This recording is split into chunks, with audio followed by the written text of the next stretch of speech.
अमीर बनने की कहानी। एक समय की बात है, गांव में एक गरीब परिवार रहता था। उनका नाम रामचंद्र था। रामचंद्र के पास केवल एक छोटी सी जमीन और कुछ चारा पशु ही थे। उनका रोजगार कुछ खेती करके ही चलता था।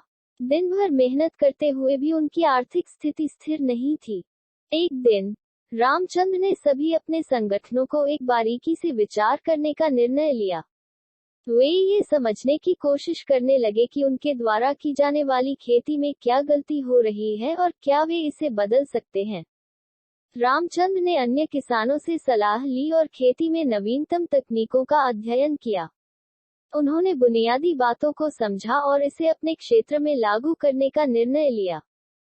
रामचंद्र ने खेती में सिंचाई की व्यवस्था स्थापित की और उचित उर्वरकों का उपयोग करने का निर्णय लिया। उन्होंने एक बेहतर खेती तकनीक को अपनाया, जिसने उनकी उपज को बढ़ावा दिया। जीवन में अपार संघर्ष के बावजूद रामचंद्र ने एक नया रास्ता ढूंढ निकाला।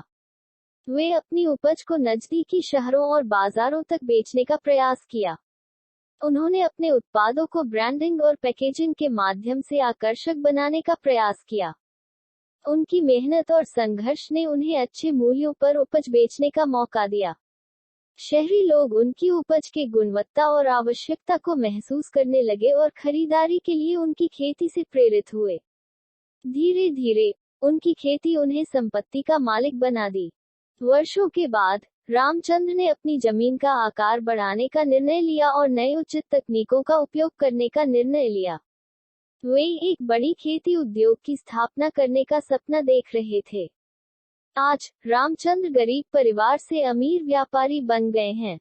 उन्होंने अपनी मेहनत, समर्पण और अद्वितीय विचारधारा के बल पर अपने सपनों को साकार किया है। वे आज खुद को गर्व महसूस करते हैं, क्योंकि वे अपने परिवार की आर्थिक स्थिति में सुधार ला सके। इस कहानी से हमें ये सीख मिलती है कि आपकी आर्थिक स्थिति केवल आपके पास कम काम करने वाले विचारों से ही नहीं, बल्कि आपके कर्म और संघर्ष से निर्धारित होती है। सफलता का रास्ता कठिनाइयों और विपरीत परिस्थितियों से भरा होता है, लेकिन अगर हम इन सभी के मुकाबले से आगे बढ़ने का निर्णय लें, तो हम अपने सपनों को साकार कर सकते हैं और अपनी आर्थिक स्थिति में सुधार ला सकते हैं। ये कहानी हमें ये भी याद दिलाती है कि संपत्ति कमाने का सबसे महत्वपूर्ण तत्व हमारी सोच और दृष्टिकोण है। अगर हम अपने सपनों के पीछे दृढ़ता से खड़े रहें और संकल्प से काम करें, तो हम अपनी संपत्ति और सफलता को चुनौतियों से पार कर सकते हैं। अगर आपको वीडियो अच्छा लगा तो सब्सक्राइब करें और शेयर करें एजुकेशन स्टोरी।